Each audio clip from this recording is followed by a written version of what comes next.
Het bestaan van de stichting wordt bedriegen door strengere eisen vanuit Den Haag. Omdat in de nieuwe wet professioneel onderhoud monumenten een soort regels kennen.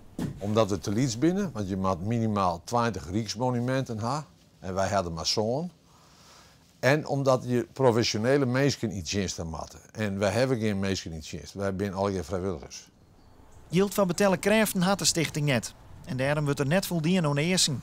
En dat betekent dat de stichting volle minder subsidie krijgen zal. Zonder genoeg geld kunnen de zo'n moon van met name deel net goed onderhouden worden. Het is daarom onwis dat de stichting bestaan blijven kan met de nieuwe wet. Nou ja, als je dus net meer je subsidie krijgt en je kan net meer goed onderhoud plegen, ja, ik denk dat dat dan rekt er nog de wol af vanzelf. Want we willen graag dat de moon in goede steer blijven. Met de foto-expositie in de Maarsemermolen hoopt de stichting zien te laten hoeveel werk er onder het onderhoud van de moon zit. En dat genoeg subsidie belangrijk is.